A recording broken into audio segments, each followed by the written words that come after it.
Hello दोस्तों, Reliance industries का result आ चुका है। तो चलिए एक बार देख लेते हैं। ये स्टॉकेज का प्लेटफॉर्म है, ये फ्री है, आप ऐप स्टोर या प्ले स्टोर से डाउनलोड कर सकते हैं।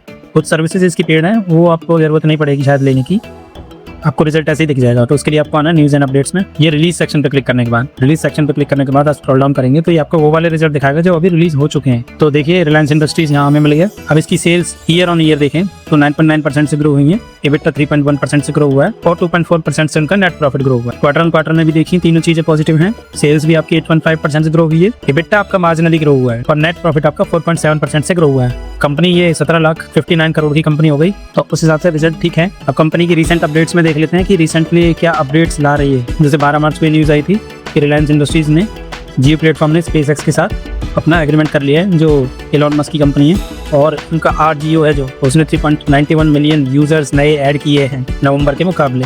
ये नंबर ऑलमोस्ट दोगुना है इससे। मतलब इनके फ्यूचर प्लानिंग क्या है, तो रिलायंस की फ्यूचर प्लानिंग के हिसाब से देखें तो वो अपने जो क्लाउड प्लेटफॉर्म है उसको स्ट्रॉन्ग बना रहे हैं। उन्होंने माइक्रोसॉफ्ट के Azure के साथ अपना एग्रीमेंट किया हुआ है और अपनी सर्विसेज को स्ट्रॉन्ग कर रहे हैं। उन्हें उम्मीद है कि ये डेटा कंजप्शन और ज़्यादा बढ़ने वाला है 5G होने की वजह से, जिससे उनके जियो नेटवर्क्स ने भी 17% की ग्रोथ दिखाई है और उससे 191 मिलियन यूजर्स अभी तक रिलायंस से जुड़ चुके हैं, जो करीब करीब 19 करोड़ होता है। अच्छा, इनके रिलायंस रिटेल ने भी अच्छी ग्रोथ दिखाई है, सारे सेक्शंस में इनकी अच्छी ग्रोथ हुई है, चाहे वो कंज्यूमर रहा हो, ग्रोसरी रहा हो, तो उन्होंने भी अच्छी ग्रोथ दिखाई है। इसके ऑयल सेक्शन ने भी, जो ट्रेड वॉर हुआ फिर भी उसने उसके हिसाब से अच्छी ग्रोथ दिखाई है। अभी पहले ये देख लेते हैं इसने अभी रिसेंट में रिटर्न कैसा दिया है। तो रिसेंट में ये शेयर 1% ऊपर आया है बस अपने प्राइस से।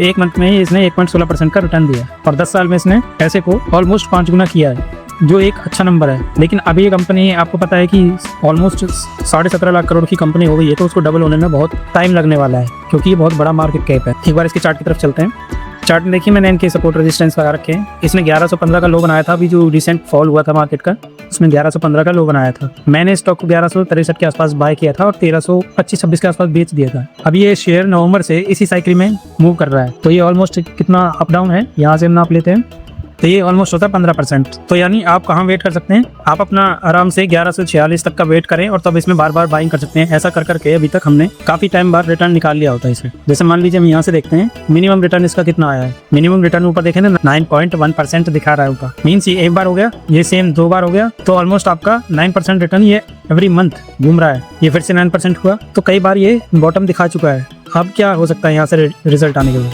अब क्योंकि ये फिर से स्ट्रॉन्ग रेजिस्टेंस पे दोबारा से आ गया है। हालांकि रिजल्ट इसके अच्छे हैं, अगर मार्केट कंडीशन पॉजिटिव रही तो ये ब्रेकआउट कर सकता है 1325 के लेवल को और आपको 4-4.5% का जंप दिखा सकता है नेक्स्ट सेशन में, अगर ये मार्केट को रिजल्ट पसंद आता है तो। हमारे पसंद आने से कुछ नहीं होता, एनालिस्ट को पसंद आना चाहिए रिजल्ट, तभी उसकी वैल्यू होती है, तभी शेयर भागता है, अदरवाइज उसको गिरा देते हैं।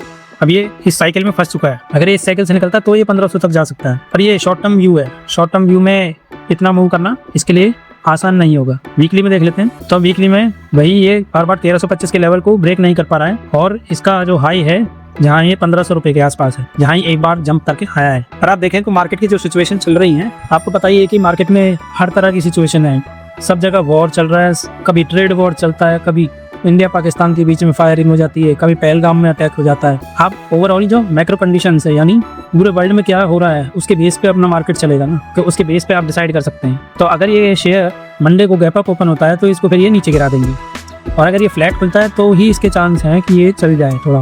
अगर ये रिजल्ट मार्केट को पसंद आए तो ये शेयर चल सकता है। अब देखते हैं इसका मंथली व्यू क्या है। तो मंथली में आप देख लीजिए 1115 बेस्ट बाय तो यही थी, 1115 ही थी। अभी के लिए रजिस्टेंस के पास खड़ा है, इसने ब्रेकआउट करने की कोशिश की थी, कर नहीं पाया। मेरे हिसाब से रिजल्ट का ही वेट कर रहा होगा।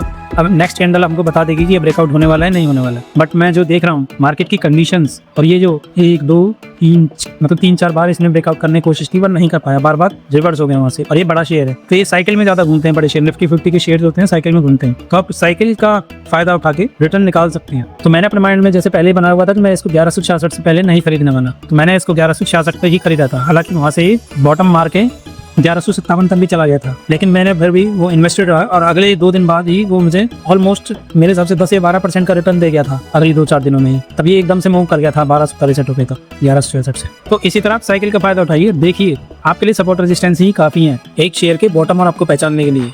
माइंड को इतना कंट्रोल होना चाहिए कि फोमो ना आए माइंड में, और हमें सिर्फ जब ही खरीदना जब ये नीचे आए, अदरवाइज हम इस शेयर को छोड़ देंगे, दुनिया में बहुत शेयर पड़ेंगे। तो आज के लिए इतना ही, थैंक यू दोस्तों।